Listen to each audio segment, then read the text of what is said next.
Okay, what's up, guys? This is a new interview I have with Peter Fusilero. He is currently a graduate manager for the University of Georgia men's basketball program.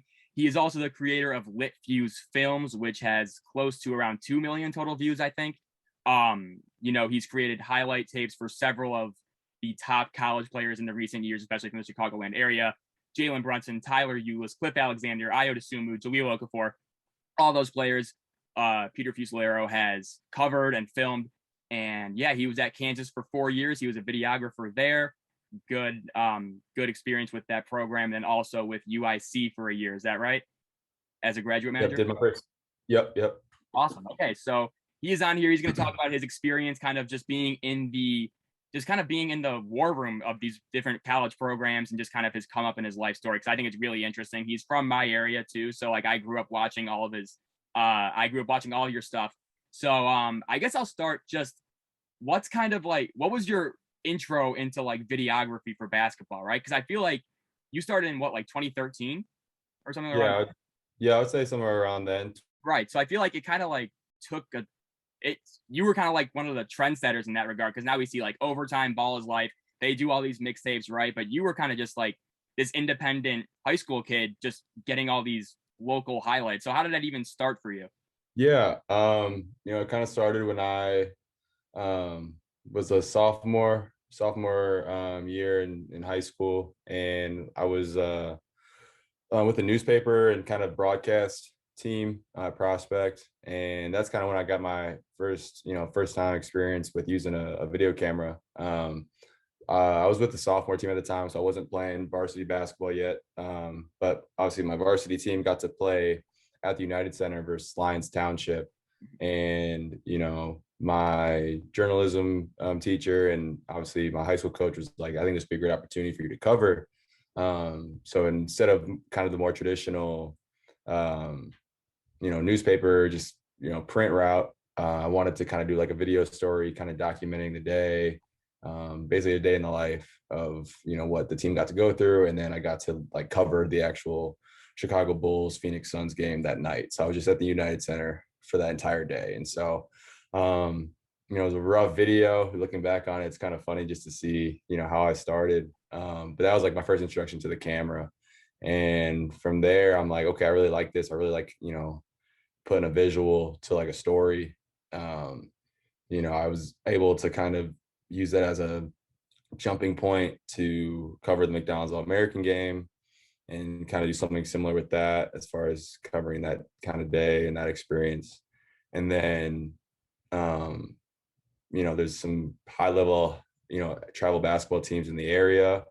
One of them sponsored by Nike called the Mac Urban Fire. And just, they were getting a lot of buzz as of recent just because of, the Chicagoland area having a lot of success with like Jabari Parker, Jaleel Okafor, Cliff Alexander, some of the top players. I kind of took it for granted looking back on it, but reached out to them through a Twitter DM to Mike Irvin, and Mike to this day is never on Twitter, like his personal DM. So the fact that he actually responded to me is kind of funny looking back on it. But gave a kid a chance to come down to Morgan Park and film practice, and what started out was kind of just like video story kind of turned into just traveling with them everywhere, from local tournaments to Vegas to Augusta where Peach Jam is. And it was a great intro, not only to just grassroots basketball, but just seeing the how big recruiting was, and the relationships that are made because of it. So I'm forever thankful for that program, and to this day they're still family. I still talk with those guys pretty often on a consistent basis. So yeah, that was kind of like my intro as far as using the video camera to kind of get into the business, and then use it as a vehicle to kind of shift over to coaching. Mm-hmm. Yeah. So was that so when you were videoing for Mac Urban Fire, were you thinking more going like the media route, or did you always kind of have that coaching end goal in mind?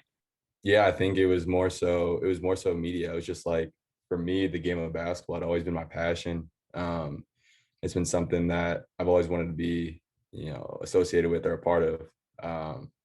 my dad's 5'6", Filipino, so I knew that maybe my basketball future probably wouldn't be you know, in a professional setting. So I wanted to kind of be tied to the game, and I thought the media route was one avenue at the time. It was accessible, I could do it.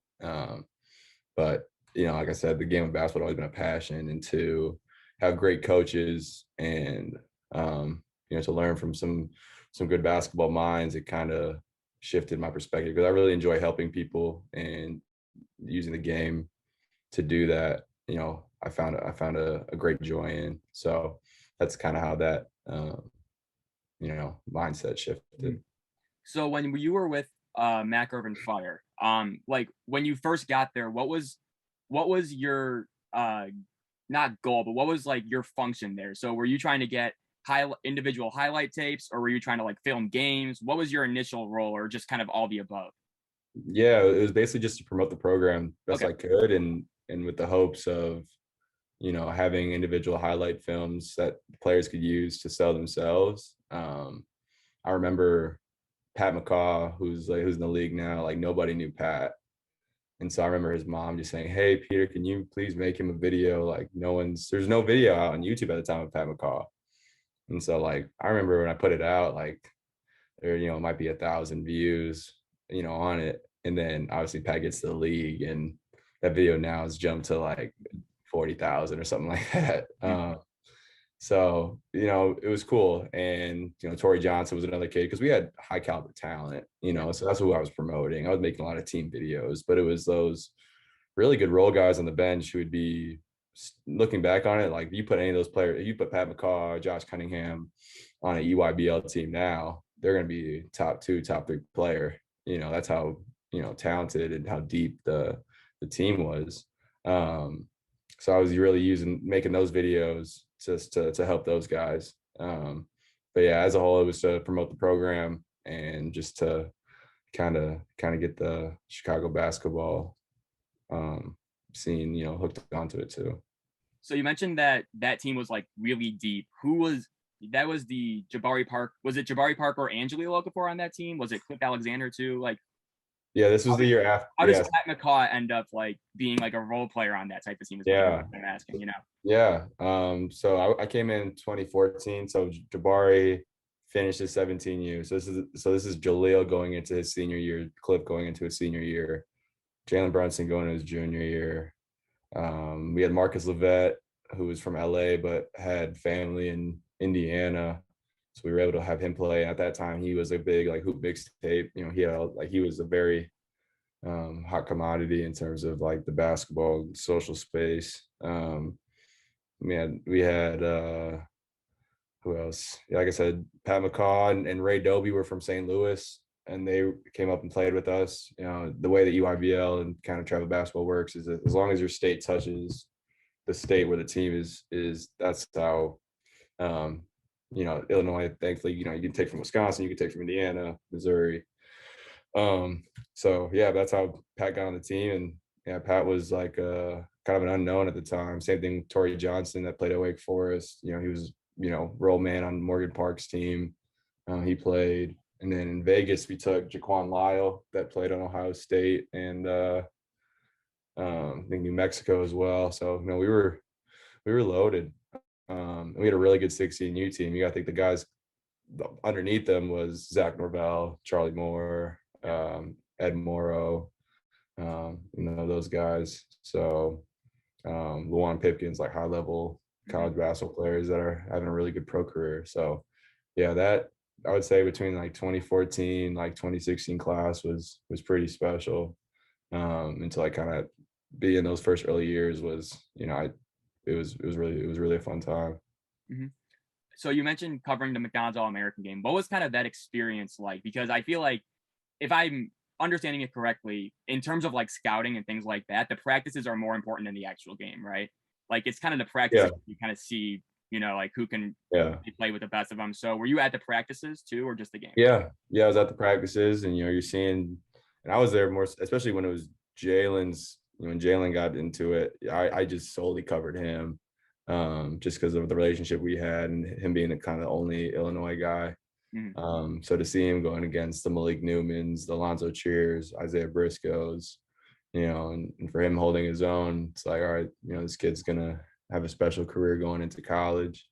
And so that was really interesting to see. And then, the Jahlil Okafor, Tyler Eulis, Cliff year, it was cool just to kind of see, that dynamic, and just like Cliff and Jahlil going against like the, other highly touted bigs. I think Miles Turner was in that class, if I'm not mistaken. And some other really good players. So Kennedy Meeks, I think, from UNC, right?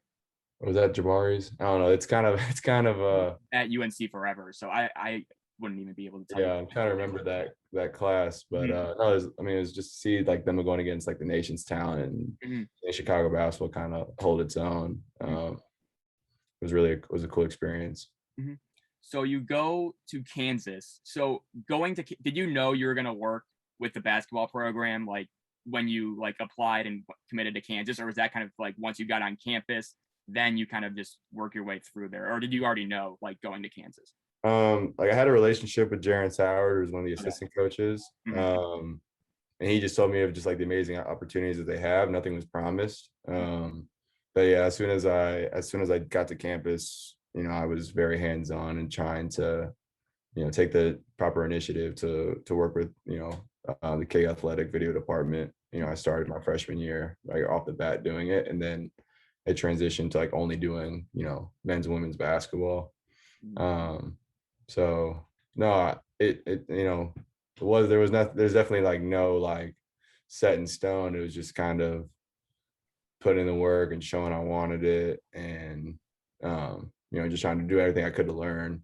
And it was cool to see like the progression of working with better cameras, a higher level video software, and then it was kind of the same thing as working with the Fire. You're obviously just working for one team, and you're promoting them through recruiting and social media content. So to kind of do it at a higher scale was definitely a good experience. Yeah, I had to ask that question though, because I remember when you left for Kansas, when you graduated Prospect, I think I was like a sophomore in high school at the time, and like the rumor was like, oh yeah, like Peter Fusilero, he's getting recruited by Kansas to do video for them and all this stuff. Like you were kind of like a local legend, like you had like articles in the paper about you, I remember, and everyone was just like, oh yeah, that's LitFuse, like he does all these highlight tapes and everything. He's like super big, And so that's why I had to ask, because like I needed to get like confirmation on that. I'm like, whoa, like Kansas was really recruiting LitFuse? Like that would have been sick. Yeah, not really recruiting, just a good relationship, and then just talking with the right people to just kind of get a foot in the door. So that's how I kind of went about it. So talk to me about your so you were there from 2015 to 2019, right? Yep. Okay, so you guys had some pretty loaded teams, if I'm not mistaken. Like you had the 2016 team, I know, was Elite Eight, right? 2017 Elite Eight, 2018 Final Four, and in 2019, kind of a weird year for you guys. But so like what was kind of, I guess, what are your major takeaways from just working at Kansas? Like what players really kind of like stood out to you? What you learned from Bill Self and the staff, things like that? That was another situation where, I was with the Mac Urban Fire, and you have all these, high level players, and you kind of almost took for granted the winning and the success. And then, my first 3 years, I was definitely spoiled with, it was the first year was like Perry Ellis and that team. And then the second year was, Frank and Josh Jackson. And then obviously that, junior year was Devontae, Svi, Malik, getting to the Final Four. It was really cool. Kansas is it's a big family feel. You could tell those players have a great relationship with the staff and the coaches. They work really hard. They work really hard. I got to see boot camp up close and personal, and that's like the basically 2 weeks of hell before the Midnight Madness, which is late night in the fog, and just the standard and the accountability that Frank and Devontae had, and guys just following suit.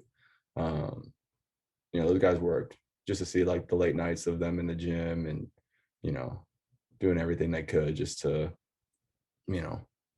be successful. It was no doubt why they were, they were a number one team in the country. Mhm. Um, no, man, that they just did everything to a T. They were, you know, high level in terms of, their preparation, in terms of their detail, on both ends of the floor. And so still in a period of time where I don't know if, I wanted to switch into coaching, but just to kind of get an outside looking in perspective, like this could be something potentially. I know Jarence Howard was incredible. I got to, like I said, like I talked about the family component. Like he had me work his camp, his youth camp in Peoria, and got to do that for him. Was really special, and it was a big opportunity. And just made lifelong relationships with a lot of those players. With Devontae, when Devontae left, I went back and did his camp, and somebody I still talk to this day, basically every day. And I'm excited for his opportunity he has in New Orleans. Sfee's another guy. I used to see Sfee, like he would get 400 makes on the gun in the morning, and then obviously they practice super hard, and then this dude's coming in for another hard workout late at night. Just the LeGerald Vick, like would boot camp would be at 5:30 in the morning. LeGerald Vick's in the gym, doing heavy ball handling and full court, hard high level workout, and this dude's still winning sprints the next morning. It was just different. It was just different to see that level of talent, that level of commitment, at the highest level. And so that was the standard. And wherever I go now, it's like you want to keep that standard of excellence. I think that's just right. It doesn't matter even if I was at Kansas or not. It's just holding a high level of accountability and hardworking mentality. That's the biggest thing I took away. Yeah, for sure. It was weird because Kansas would recruit really high level guys, right? But they weren't really like a one and done type of factory. You know what I mean? Do you think that kind of contributed where they had a bunch of older guys kind of coming back? Like Frank Mason was good the year before, and then he really popped, became National Player of the Year. Devontae Graham, Udoka Azubuike, all those players are kind of older. Do you think that kind of like fosters the culture, or can that kind of be built in 1 year, do you think? Both, because there was definitely the one and dones with like Kelly Oubre and Right. Wiggins and Joel. Like Josh Jackson was another big one, when I was there. So it's definitely possible. But I definitely think the guys like Devontae and Frank, Udoka, they're your kind of building blocks and for guys to look to in terms of leadership, in terms of how they carry the team. So I definitely think it's good to have a healthy balance in terms of young talent and veterans, and then it's those veterans' jobs to bring in those young guys to bring out the best in them, because if they, they're high level talents and they have a lot of potential. But it's good. It's good to have that mix. So talk to me about post Kansas now. So you're at UIC for a year, right? And then you follow Steve McLean. Is that his name, right? To Georgia.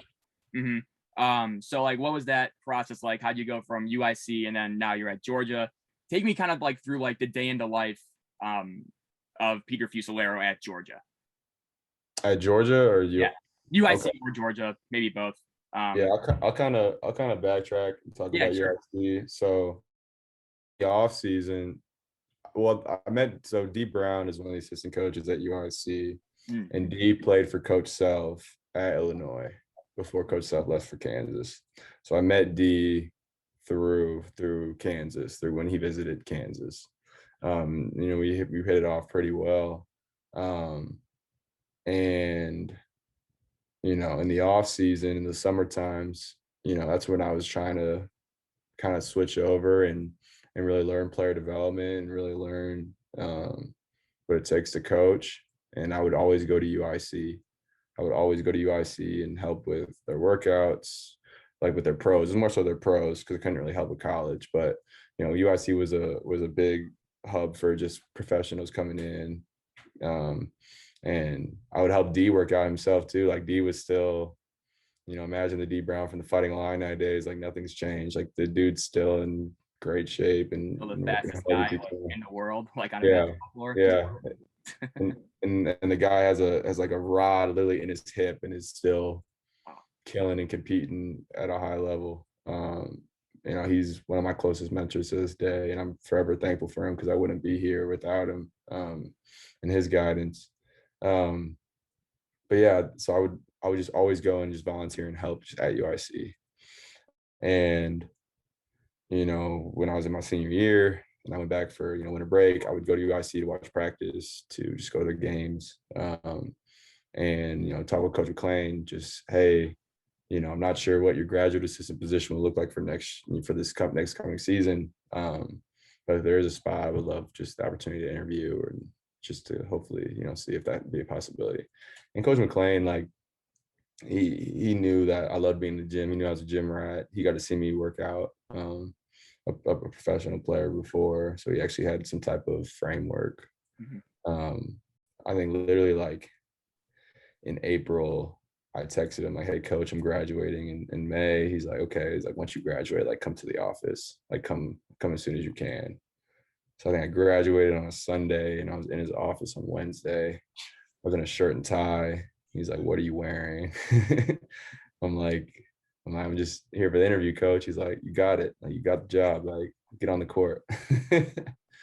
So that's how I kind of started. And we had a good year. You know, made it all the way to the Horizon League title game.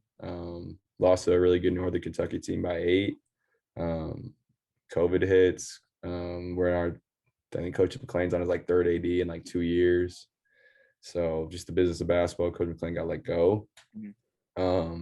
But, you know, gets hired by Coach Crean at Georgia, just their prior relationship at Indiana together. And, you know, he asked me to come with him and just, you know, talking with other close mentors and, you know, just family. It was the right decision to make. And looking back on it, it was definitely the right decision because I think I've learned so much. In this time, I think UIC gave me a great, you know, stepping stone for what it took, and just the schemes and just not only the X's and O's, but, you know, Coach McClain's philosophy, you know, kind of similar to Coach Crean's. So it was a great, you know, almost building block before coming to Georgia and seeing it at a higher scale and, you know, being in a bigger league. So that's kind of how that transition went. A day in the life at UIC is similar to a day in the life at Georgia.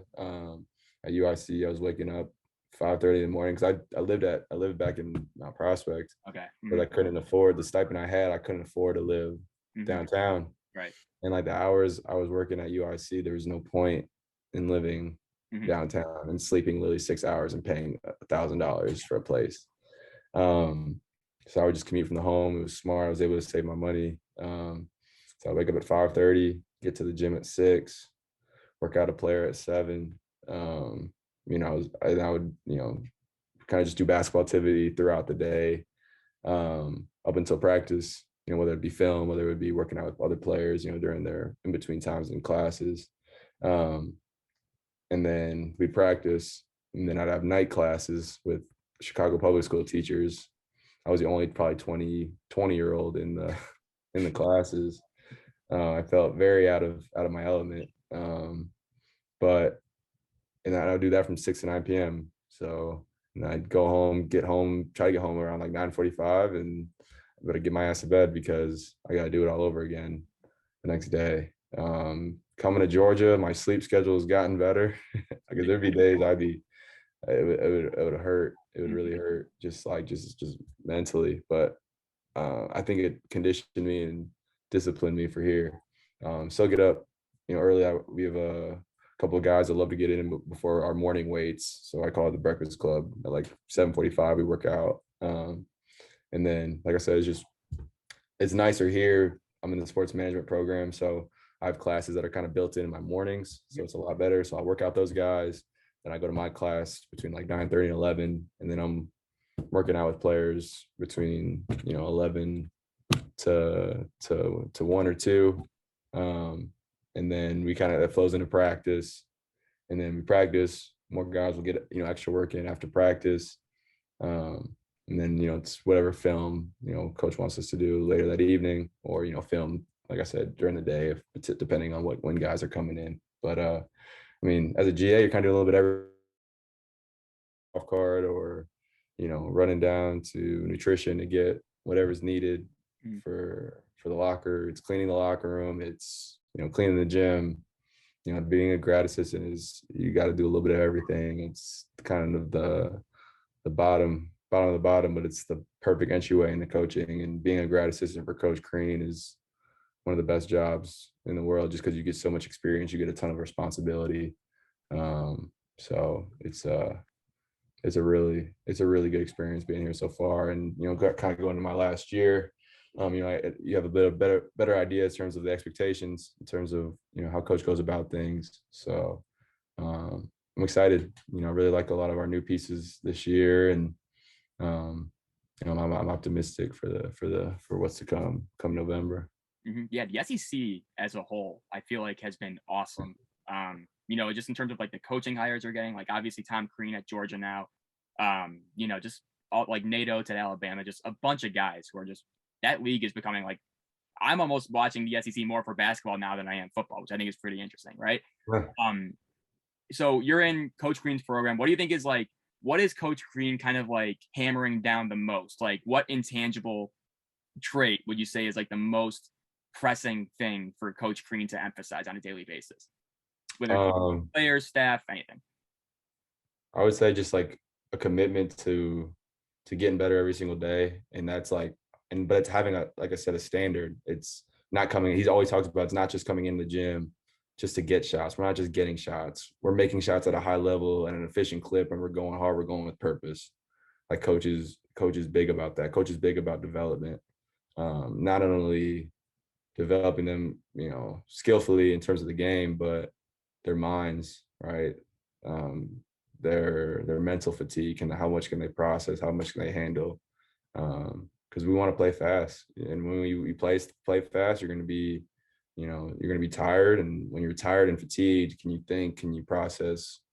What we need to do on the defensive end, what plays coach is calling out. So he's constantly challenging that on a daily basis. But he just challenges them every single day, and he holds them to a high standard and holds them super accountable. And it's our job, when those guys want to get extra work, to keep that standard. And that's like the biggest thing I think he hits home a ton, is just continually having purpose and doing everything efficiently, within the extra work and just within practice too. Mm-hmm. So what do you think is, so obviously you're making this transition from, filming to coaching. What do you think is kind of like the most unheralded skill that coaches have that maybe, isn't talked about a lot by like regular like basketball media, whether it be just kind of like how detailed they are in terms of like game planning, things like that, or just kind of just like, like talking to players or something like that. What's kind of like something that you don't really think coaches get enough credit for? I think it's the relationship building. I think it's like showing they love and they care for the players. And, because it's almost like, it's not tough love, but it's they love first. And then because they know they love them, it's going to be tough. Like, I'm going to hold you to a standard. I'm going to get on you. But if I wasn't getting on you, then you would think I wouldn't care. So I think that's the biggest thing, is you got to show that you love them first. And by doing that, you can hold them to a standard and hold them accountable. I know I'm saying standard like far too many times, but that's really a huge principle. Yeah. I think we really live by. Mm-hmm. So I think relationship building for sure is crucial and huge, because if you don't have that, it doesn't matter what you do on the floor, the player's not going to buy into it. Mm-hmm. I think that's a pretty underrated skill for coaches. And then similarly, so you kind of know like the recruiting ins and outs, right? So like kind of like the exposure, where I feel like a lot of times, like when I pay attention to recruiting, it's, oh, this player, he's ranked here, and then he commits to X school, right? But obviously, I think there's a lot more that goes into it. What do you think kind of like walk me through the process of like recruiting a player for a certain school, if you can? Yeah. I think it's obviously the outlet's changed now just because of the portal, Mm-hmm. and the portal being, a high priority now. But I would say too, it's a relationship component. It's, really getting to know their family, really getting to know, who's in their circle and who's, helping them make the decision, and just selling your program the best way you can, to what their goals and what, and how you can use them within the system. Like seeing Coach Crean like talk with these players about, and seeing how like they remind him of past players that he's had, and seeing how they can fit within, our offense and what we're trying to do and where he sees them. Um, that's a big thing, as far as, selling. We really sell development. We really sell like seeing Nick Claxton, for example, his jump from his freshman to sophomore year, Vic Oladipo, his progression, OG Anunoby, like, and just actually having prime examples and their success, in their pro career. Like we're big into that. And obviously just getting to know them and getting to know their families. I think those are two big things I've really learned and seen so far from being here. Awesome. So obviously you've recorded a bunch of players. You don't have to answer this if you don't want to, but was there ever, it could be from your high school days, from Kansas, whatever, from Georgia. If you're filming a player, like making a highlight video, was there any player that really stood out to you and you're just like, holy shit, like this guy's like really good? Is there one player that you have in mind where you're just thinking like, this is the best player I've ever filmed? From like a oohs and ahs standpoint, Yeah. Miles Bridges. Yeah, I was gonna say Miles Bridges was when I was, so like in Vegas, like once you finish Peace Jam Mm-hmm. and you play in Vegas, that's when guys are like just switching teams Mm-hmm. just to kind of form like mega teams. Um, and so like we took like the family wasn't that, which is the EYBL team, they weren't playing in Vegas. Mm-hmm. So Miles Bridges didn't have a team. So we're like, come on, Miles, come play with us. And just like him and Charlie Moore, it was like Chris Paul and Blake Griffin, like back in like with the Clippers days. It was really Lob City. And just to see like how explosive and how like dynamic he was, like, up and close in person, it was unbelievable. And he's still like the same stuff he's doing that he's doing in the NBA. It's like it's no surprise. Like Mm-hmm. he's been doing it since he was 16 years old. I would say he's up there as far as like oohs and ahs, Mm-hmm. like performance every night. You're gonna get something from him. Yeah. It was Miles Bridges Mm-hmm. for sure. That's awesome. And then, okay, so I kind of went through like your Instagram, right? So you have pictures up there with like Steven Adams, like I think Jalen Brunson, Evan Turner. Like you guys, you've done a lot of NBA work, I would say. Like you know a lot of NBA players, or at least a handful, right? Mhm. Um, I'm assuming you've seen him like work out a few times, right? So like what are you taking away from like NBA workouts compared to college workouts? Is there anything that's maybe different or just kind of any common line you maybe see or something like that? Um, I'd say as far as what you're giving the player, it's very similar. I mean, obviously the NBA game has some different nuances and whatnot. And so you're gonna always cater to what that player does. So like, you know, Steven Adams, he came to, so his sister was training for the Olympics here in Athens. Mm. And so he spent 2 weeks here, and Lily walked in the gym. Like Coach Green's like, Steven Adams is coming, just so I'm getting towels set up, drinks. Like, I'm thinking he's gonna come with the whole entourage. Mm. Dude shows up in flip flops, hair all the way down, looking like Aquaman. He's like, "What's up, mate?" He's like, "Can you work me out?" I'm like, "Yeah, man, I can do it. Let's go." Soft touch right here. So, as far as like what you're giving them, giving the players, a lot of it's the same. What you would give, you know, a college kid, or even high school kid. The game of basketball is very simple, and but it can, within the simple, can be very detailed, and can you be very efficient within it.